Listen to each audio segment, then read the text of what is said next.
We now have a very special report on MDA research. Speaking to MDA National Chairman Jerry Lewis are two eminent scientists and physicians.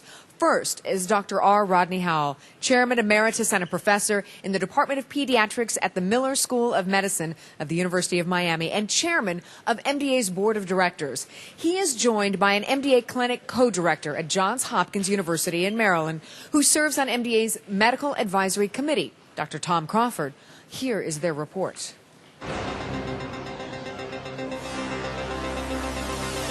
Rod, why don't you tell me about spinal muscular atrophy and what's being done for my kids that are affected by it? Jerry, spinal muscular atrophy occurs in many forms. There's a form that occurs in babies, and so the babies are born very floppy, and they have a very poor outlook for longevity. And then there are later onset forms, including forms that begin actually in young adulthood. All of these conditions, though, are due to the defect in a specific protein, which has been identified, SMN1 protein.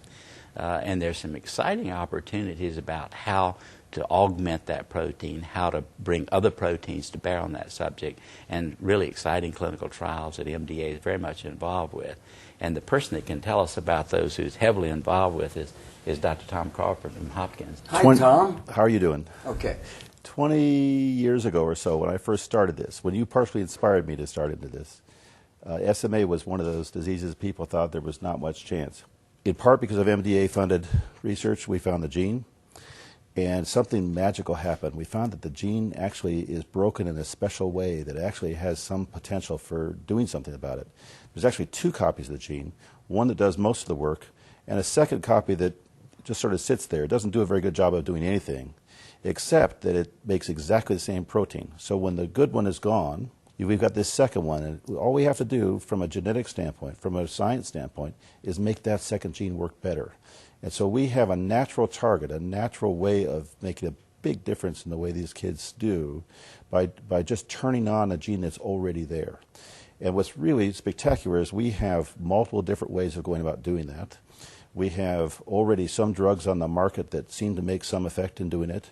We have right after them other drugs in development that look like they are going to really turn on that second gene.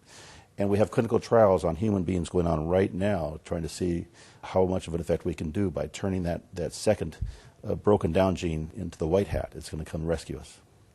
And to bring us right up to the current situation, these trials are so exciting and so important that we really are having discussions about testing newborn babies who are healthy for the presence of this condition, so that when these treatments are available and work, we'll be able to begin them immediately before any clinical problems develop. And that's tremendously exciting to all of us.